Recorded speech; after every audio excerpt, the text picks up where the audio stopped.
Good morning to our audience. Thank you so much for joining us. To Miss Kristen Perkins, we are so excited to have you today. Again, for those of you joining us, my name is Becky Goldberg. I am the program manager of our STEM Challenge program at the Illinois Science and Technology Institute. And I'm really excited to be joined today by Kristen Perkins, one of our all-star coaches and just a stellar human being. She's going to talk a little bit about her role, how she got there beyond ISTI, and dive a little bit into the context of ISTI as well. So Kristen, I'm going to turn it over to you. I'd love for you to introduce yourself a little more and tell us a little bit about your current roles, both with ISTI and with the other places that you serve. Yeah.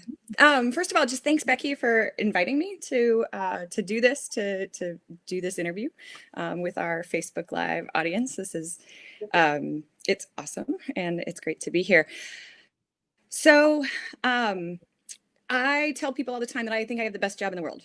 And that includes both like all of the different pieces of my job and things that I get to do. So let's I divide it up into two buckets. So I have like my main gig during the year. So I work for Northwestern University for the Office of Community Education Partnerships.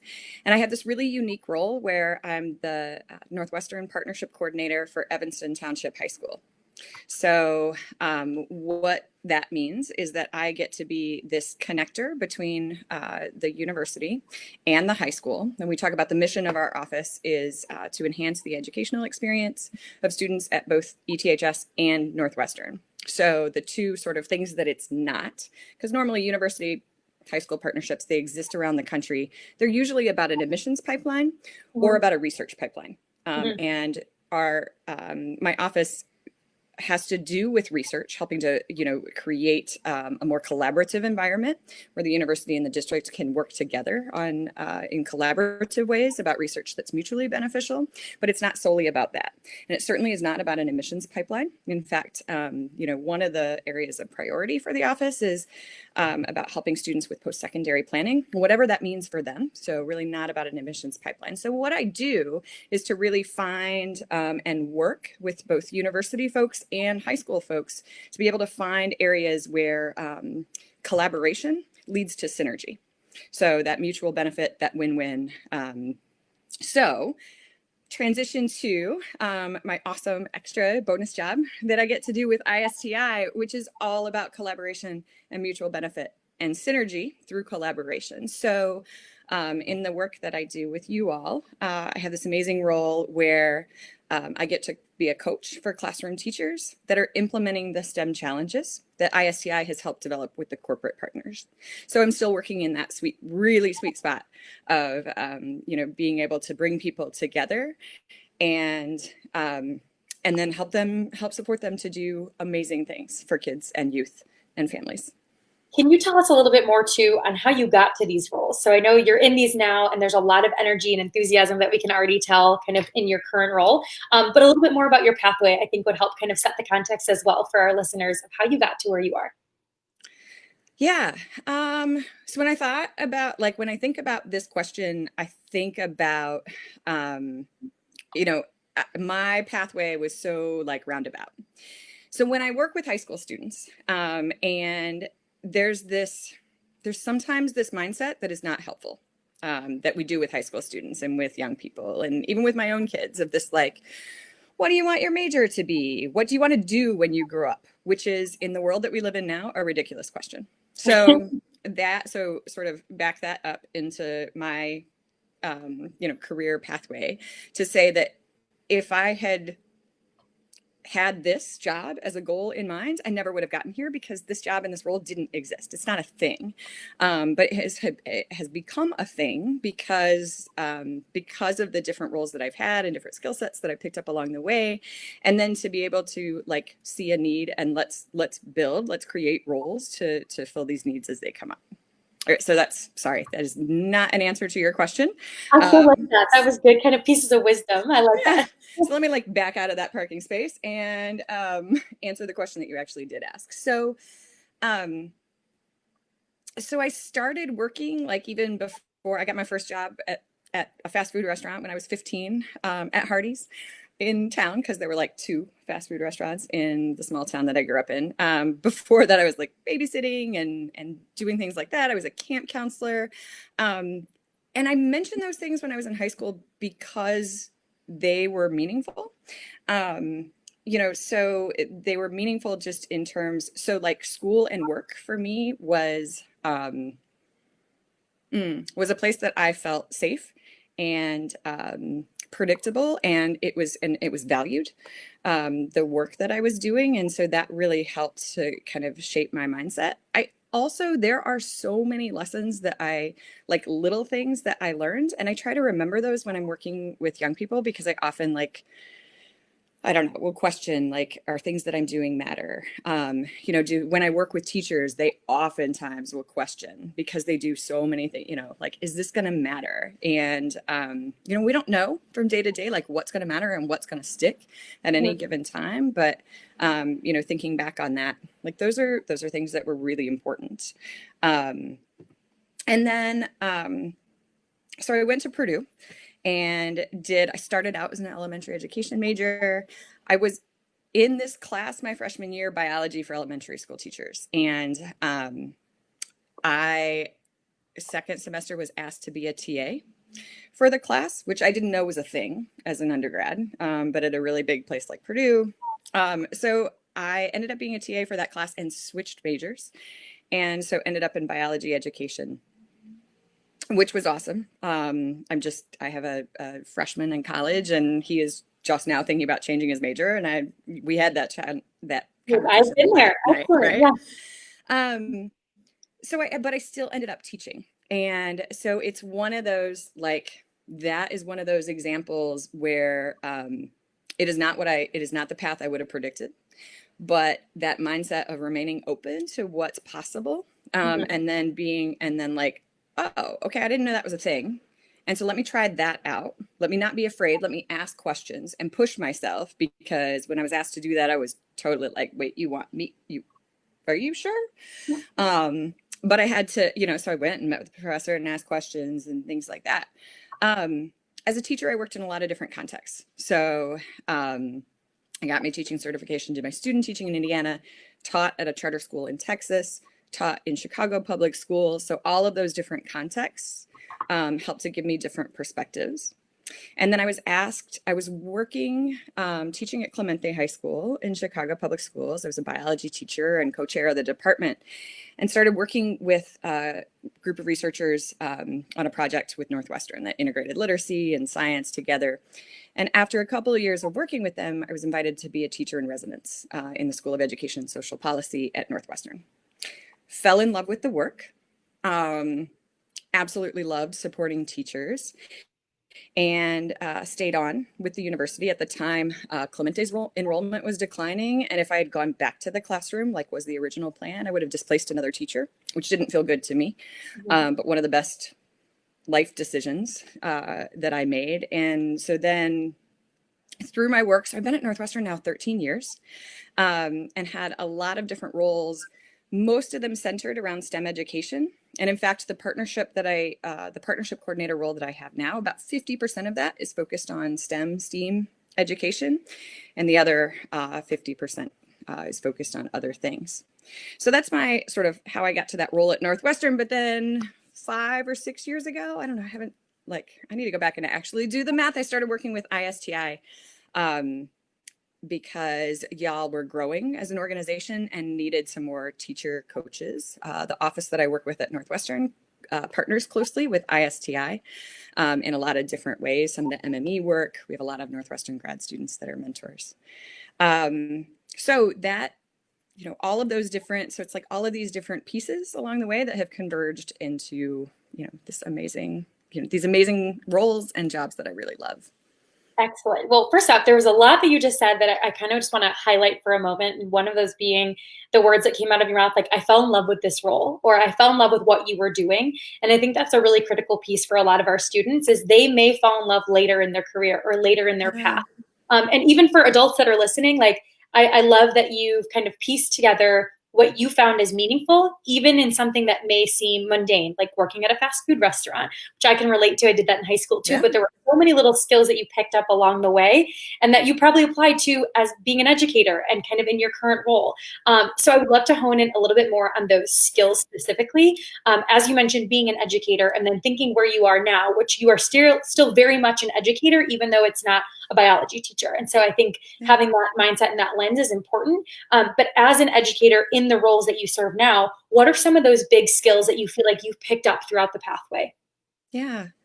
I think the first thing that sticks with me, and just hearing you kind of recap and then segue into that next question, the first thing that comes up for me is that we as human beings learn all of the time. Mm-hmm. All of the time. And our society tends to sort of put these value labels on what is learning and what is not learning, and when are we learning and when we are not, and who are we learning from, and that learning is somehow more valuable than other types of learning. And so hearing you recap that really, even, starting with that, like, first fast food job is like, I have learned a lot from people who are CEOs and people and the university president and, deans and superintendents and folks that I've worked with. But I also learned a lot from, like, fast food managers and, directors of camp and other camp counselors and my peers and colleagues around me. And that learning is every bit as valuable as, what's learned in the classroom. So one of just the things that, it's the things that I've picked up on and the things that I've tried to hold on to is that, those hierarchies that we put into place are artificial. And so when we take that back to, students and teachers, that becomes really important, that value, that shared learning, and that shared learning that happens when we bring people together. Mm-hmm. So that's one of the things that I just really stuck with me as you said that. I think those other, like, skill sets that come up for me are kind of, trying to, I think it's a really fine balance to, kind of think about humility and also being willing to push and kind of lead from where I'm at in different spaces and what that leadership looks like. I think the leadership that I really value and see that's impactful is sort of a leadership that's done with the collective. So it's not one person, but this is a collective effort. Education in our country, valuing our young people and supporting the amazing potential that our young people have to create the kind of world that we really want to live in, really comes with that sense of collective responsibility, collective leadership, collective impact. When I envision the future in this time that's really hard, especially that makes us question, we seem divided, but I feel like there is still this collective vision of the kind of world that we want to build.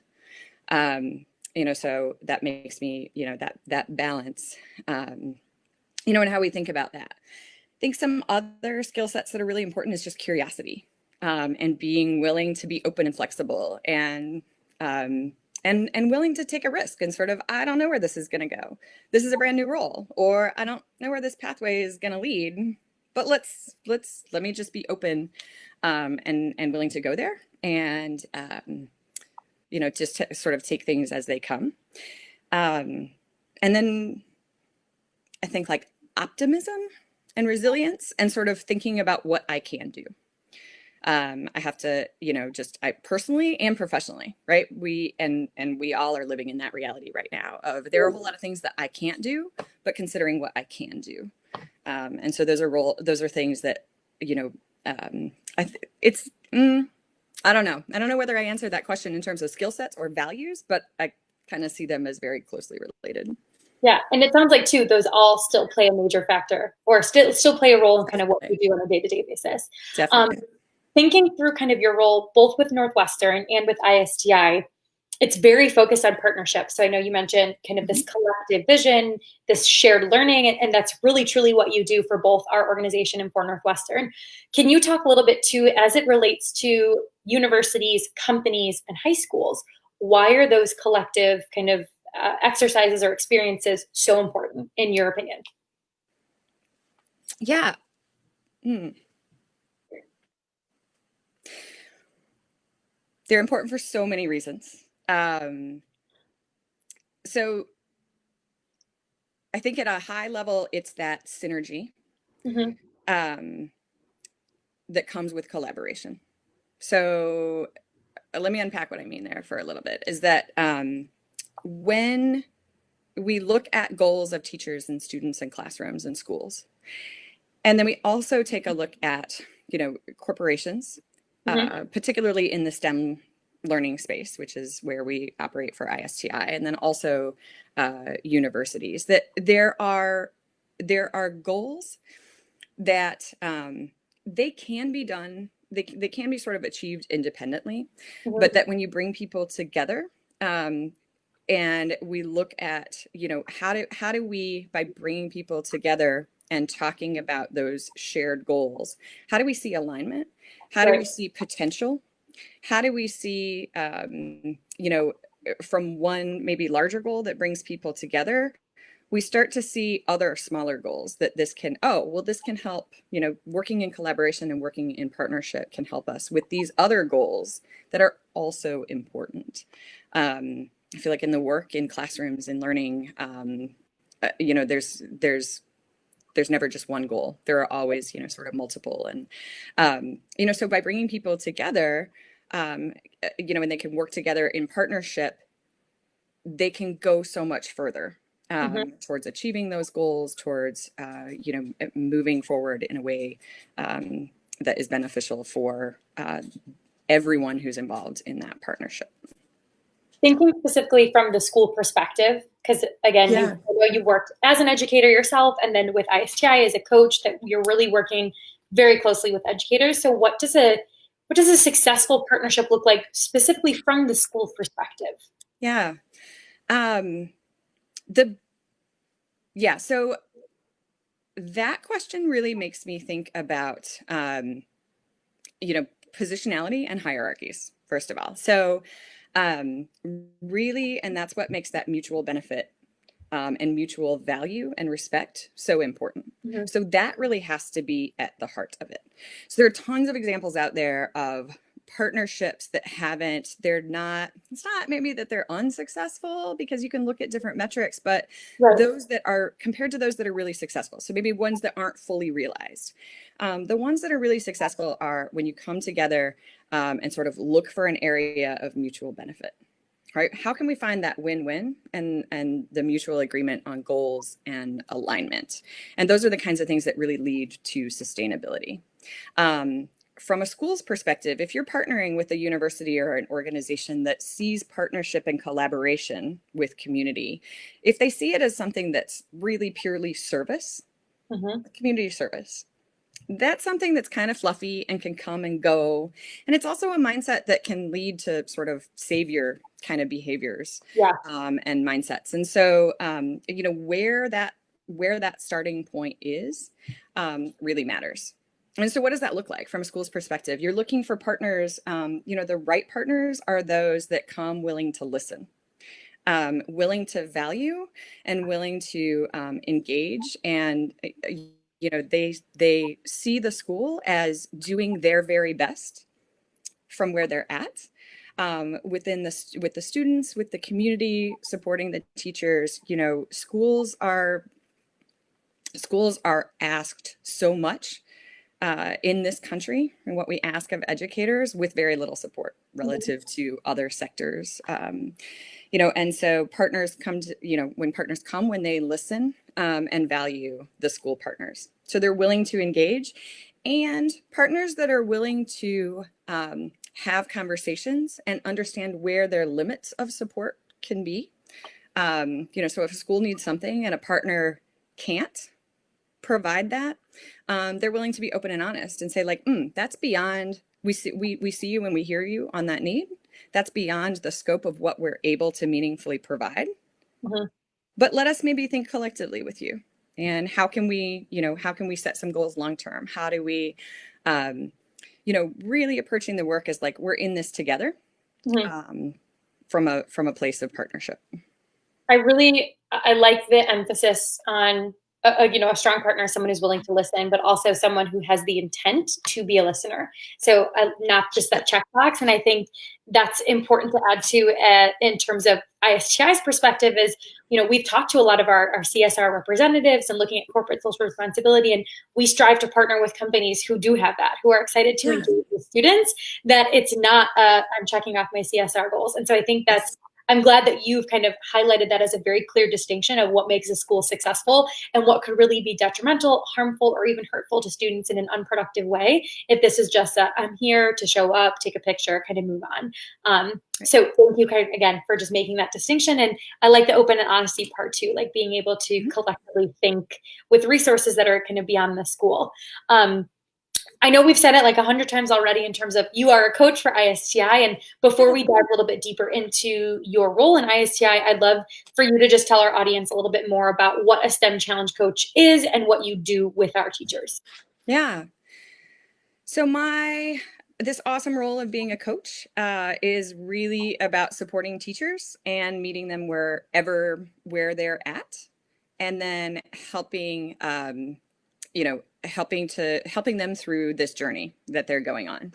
So the STEM challenge work with ISTI it's an extra lift for teachers. So, no matter what context they're working in, no matter, if they're doing challenges in after school spaces, if they're doing challenges in classrooms, they're signing up for something extra. Now, extra doesn't have to be like, oh, extra work, it's a burden. It's extra awesome. It's, how it's fun, and teachers come to us with that kind of spirit. But it involves new learning for them. It involves new learning for their students. And so a lot of my work is really helping to listen to the teacher, helping to hear where they feel like they can be successful, where they feel like they're going to be challenged, and then to help them navigate those challenges. So with the STEM challenge work and supporting students, it's oftentimes ambiguous because these problems are different. We are asking students to wrestle with problems that don't have a right answer. When ISTI is working with corporate partners and coming up with, well, what are interesting questions about which we can build this challenge? We look for questions with the corporate partners that they don't know the answer to. And those are authentic challenges that they're wrestling with, and that there isn't one right answer. It's not that they haven't gotten to the right answer yet. It's that there is no right answer. It's different approaches and different perspectives, and how do we go down a different path?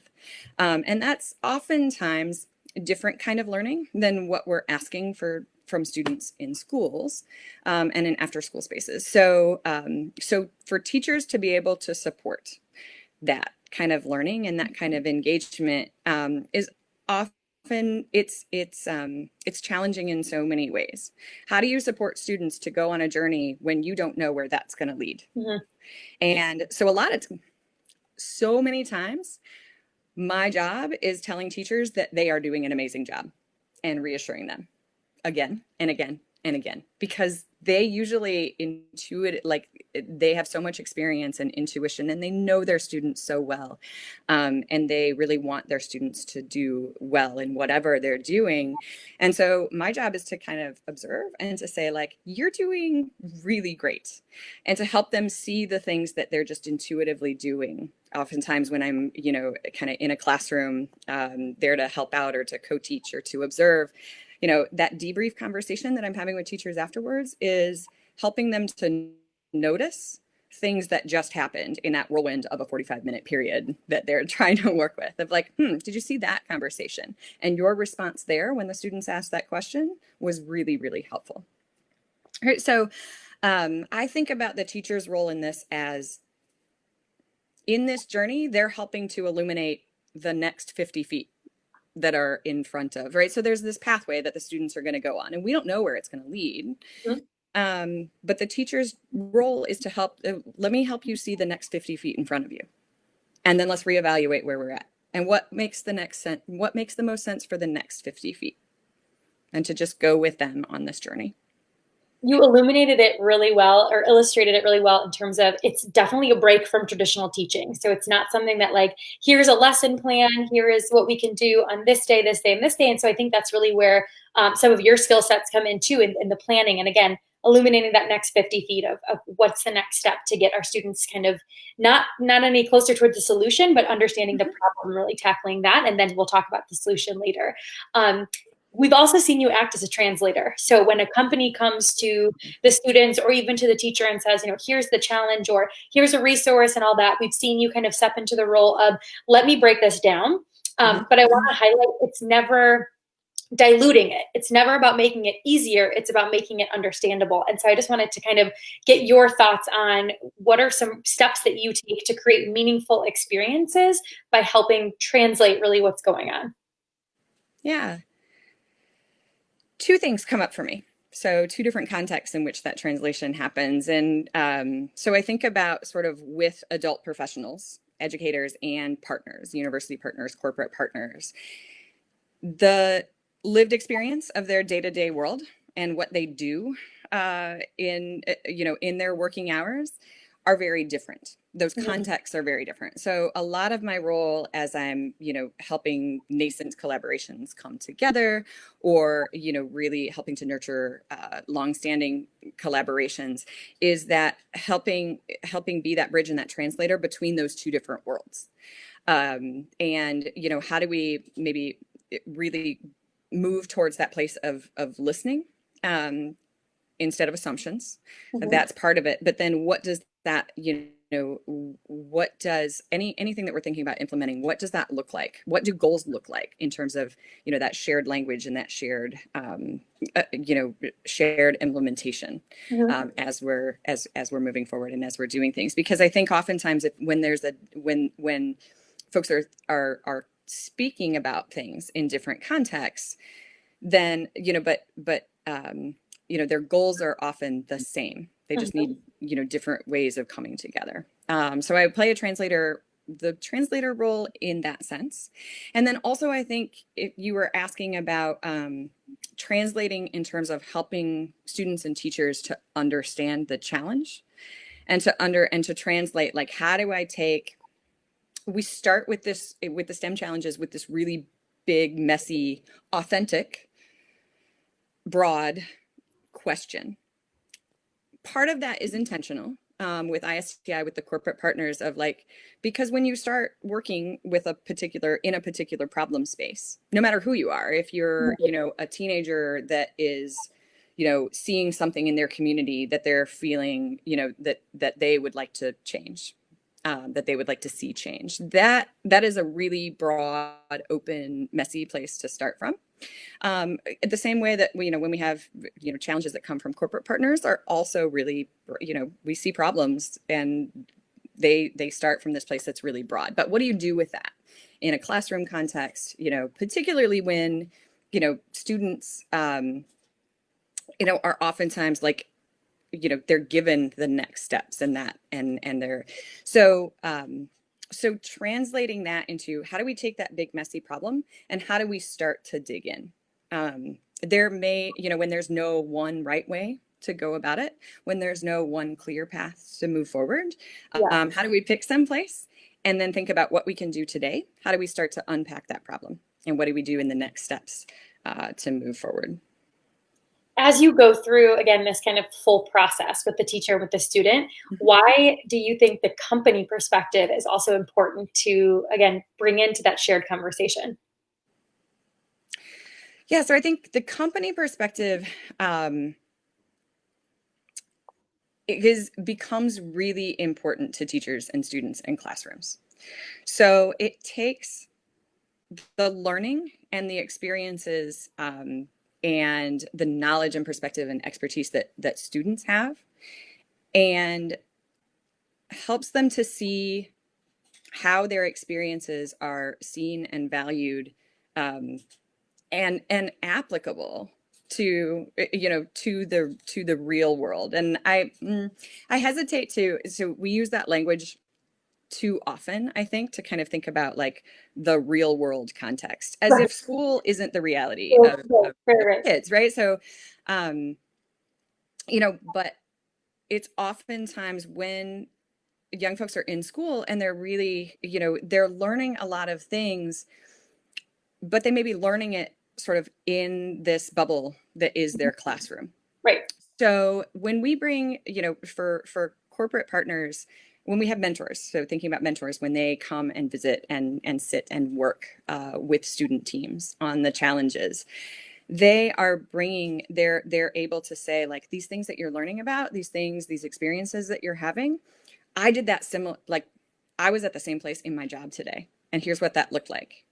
And that is really affirming for students to hear that.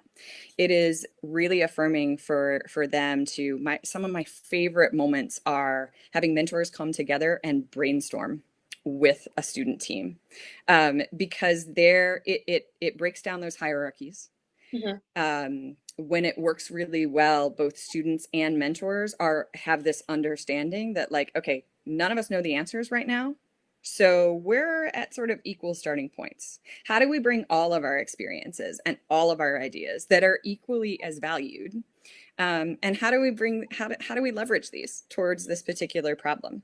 And how do we think creatively? How do we, what are the perspectives and the things that we couldn't possibly imagine separately that we might imagine collectively?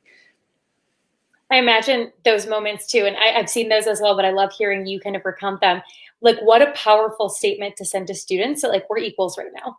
Like, I may have gone to a 4-year degree or a 4-year college and have a degree, or my coworker maybe have been an apprentice, but we're all sitting here and we're all collectively kind of thinking. And I think it's just a powerful power dynamic that kind of breaks so much of what our system looks at right now as right and wrong and smart and not and all that. So I'm glad to hear you kind of highlight that.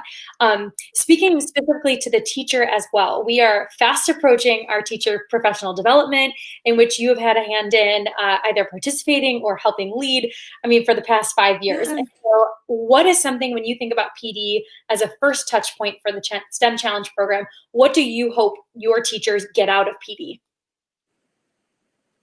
That is an awesome question. And I'm definitely looking forward to PD. I get to meet a whole new group of teachers this year, and then see some that, I haven't seen and spoken to in a while. So it is always an amazing experience every year. I think the biggest thing that I would like teachers to walk away with is to feel seen and heard and valued, especially right now. Yeah. We ask so much of our teachers in normal times. And if you don't believe that's true, then you need to be more involved in schools. When I have been in schools with parent shadow days, and parents are like, oh my God, I forgot what that felt like. Or folks who are principals for a day, and they're like, ooh, that is, because it is next level what we ask teachers to do, for sure. So and that is just amplified right now. When teachers are trying to teach from home, or they may be teaching in hybrid situations where they've got some students in school and some at home.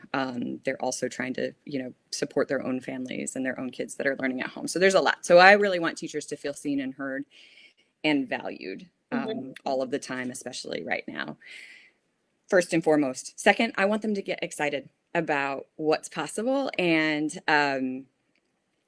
to feel like they can embrace this unknown, and feel like they can, that they understand that we are there to support them along the entire way, that we are really thought partners with them. My role as a coach is really as a thought partner with them. I can't tell them what to do and how it's going to work with their students and in their context, but I'm going to help them figure it out along the way. And I really want them to feel empowered, to be able to take the challenge and start to wrestle with, what does this mean for my students? Where are they going to connect? How am I going to help them see themselves in this particular challenge, and then help them to really dig in and into something that's going to be really fun and really difficult. one of my favorite student quotes that I will never forget in working with these kind of like open-ended challenges with students is a student said, "This is really different than school. This is so much harder than school, and it's so much better than school." And like that, I was like, yes, yes, yes, yes. That's That's the exactly kind of what thing it was. that is exactly what I want to hear. Yeah. That it's both hard and exciting at the same time. I really want young people to know that they can do hard things.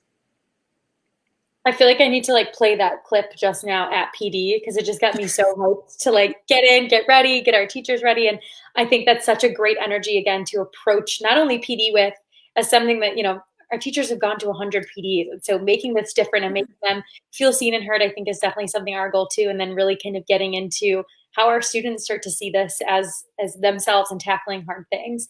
Um, you've worked with a lot of schools, a lot of companies, a lot of different challenges. And I love that you just shared that quote. And I ask you again, are there any other favorite moments, favorite quotes, favorite kind of stories that you can kind of share with our audience in your coaching experience? Mm. Well, I mentioned before that I love, there are a couple particular times during the STEM challenge that it always looks a little bit different in different contexts, but Mhm. those times when students and mentors are brainstorming together, that is always an amazing time. When it works really well, when students are willing to take a risk and put their ideas out there, Mhm. and they get affirmed from mentors, and then it could start to build and it becomes really generative.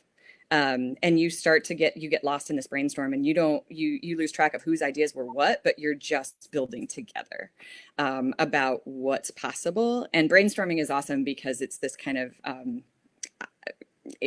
I just like guest taught a design class yesterday and was working with, and it's like, brainstorming is the time when you don't want to judge your ideas. You put all the ideas out there. Sometimes if you get stuck, you put the bad ideas out there, and then they're going to lead to different ideas. So that's always a time that's really amazing and energizing. And 99.9% of the time, everybody leaves feeling like they're in a better place than when they started. That's always really awesome. I think the other time that I really enjoy and look forward to every year is at the showcase when students get to, we have one team from every school that gets to come and present their idea. It's not a competition. It's really that showcase for anybody that doesn't know. It's really a showcase to celebrate all of the amazing work that went into it. We've got corporate partners. We've done it at Google headquarters. We've done it at Motorola Solutions. So we've done it in lots of different places, but it's always an amazing experience for everyone, all of the partners, all of the mentors, all of the students. So my favorite part is I love being that person on the side that gets to has the students who are on deck and the student teams and talking with them and helping to reassure them that this is going to be as amazing as you are. Trust the work, trust each other, and just go talk about and share your amazing work and awesome ideas. I love that. I'm like smiling ear to ear because I can just see that right now. And especially in times of constant pivoting with the virtual setting too, I hope that we can still bring that energy into a virtual space as we look towards the showcase. So we'll be in touch about discussing how to do that. Yeah. Well, and this is a great, oh, sorry, No, you're really fine. This time, how we're reimagining things is, uh, you know, uh, it's a really huge design challenge that's going on right Right. now. We're doing Um, the same challenge. Yeah. Trying to adapt to COVID. Yeah. yeah, and what does this look like? And so, can we approach, how do we take that same mindset? How do we help teachers and students? And I almost feel like, it's all of this, this work that we've been doing with teachers and students, we get to have this conversation about the whole world is wrestling with big, messy, complex problems that don't have solutions. And, how do we see constraints as opportunities? How do Mhm. we not get stuck in all the things that we can't do and brainstorm collectively and collaboratively and generatively about what's possible? And then start to, what's the next 50 feet in front of us? Where do we go from here? And how do we move forward? Yeah, So it's just absolutely. super relevant right now too. No, yeah, I think our teachers feel that, our students feel that. I think every working adult feels that. So I Mhm. agree with you. Students sometimes ask us when they get their challenge, they look at it and they say Microsoft or Lenovo or Caterpillar, and they say, why would Microsoft choose to work with us? Like, what can I bring to the table? What would you say to those students?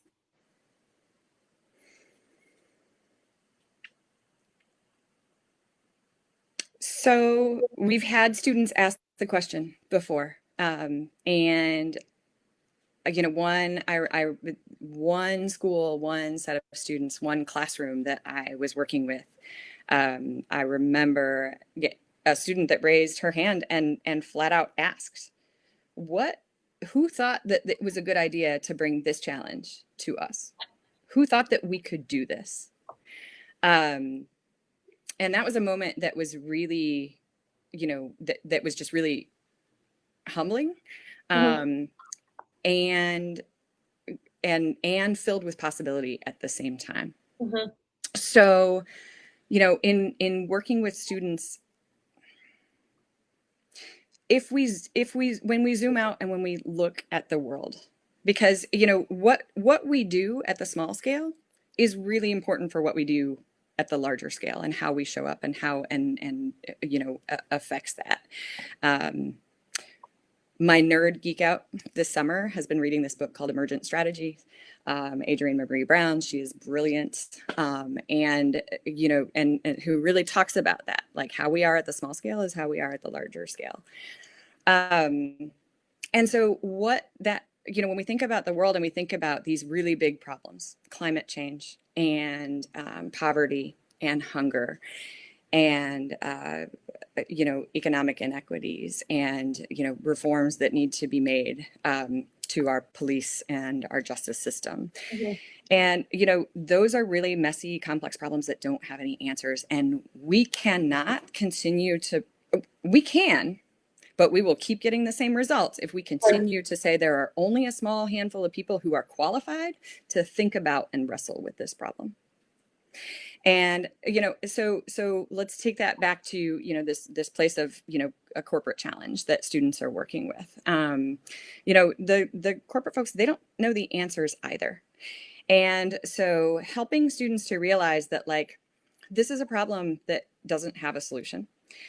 This is a problem that they're wrestling with, and your perspective and your lived experience is really valuable. right, What you have to say and your experience in the world is every bit as valuable as someone, as this scientist and this engineer and this director of programs that is, who are your mentors, right. and they value and want to know your experience also. I think part of the secret sauce that makes this work really well also is that ISTI is very intentional when working with corporate partners to come up with challenges that are going to really resonate with students, where their lived experience is important to the challenge. So if it's, if the partner is, if the, we partnered with Cisco, and so thinking about their work with public transportation, the unique experience that teenagers who use who use the CTA every day to come and go Right. to school, that is a unique perspective. Their voice, their experience, and their ideas about how to improve that user experience is really unique. And Cisco probably doesn't have that kind of, those kinds of folks in their Right, everyday conversations. So they right. really have, the students really do have unique contributions that they can bring to that. And we could go through and we could dissect, all of our different challenges and how we do that. But that's something, when I really think about partnership, and when I think about, a role like mine, a role like ISTI, when we sit in that middle to help form partnerships, helping corporate partners to come to that space and to find something that where students can have multiple entry points to see themselves and their perspective as valuable in the work, is just really, that's at that level of designing this experience for teachers and students is really critically important.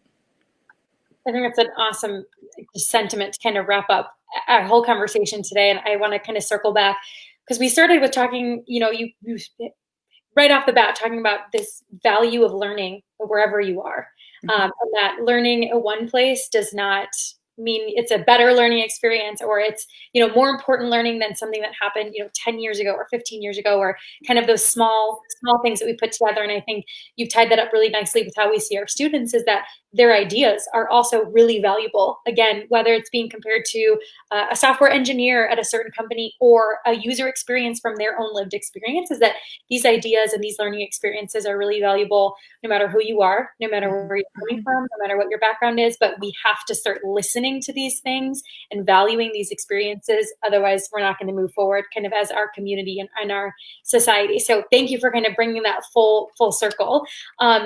For any of our viewers who are interested in getting to talk to Kristen kind of outside, feel free to drop a comment. She'll have access to the video.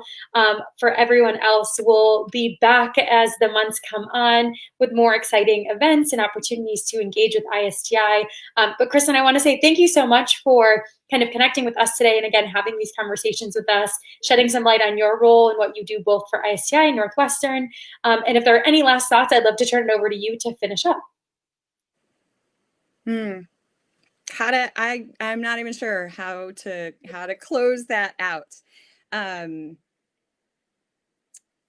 But I want to thank you, Becky, for giving me the opportunity. I want to say to our teachers and our students that we're going to work with this year, we are so looking forward to this, and I know it's not going to look like it ever has before, but it will still be as amazing as each one of you are. Each one of them, everybody is going to brings their full self to this work, and we're excited to go on the journey together. I love that. And so with that, everyone have a great rest of your day, and we will see everyone soon.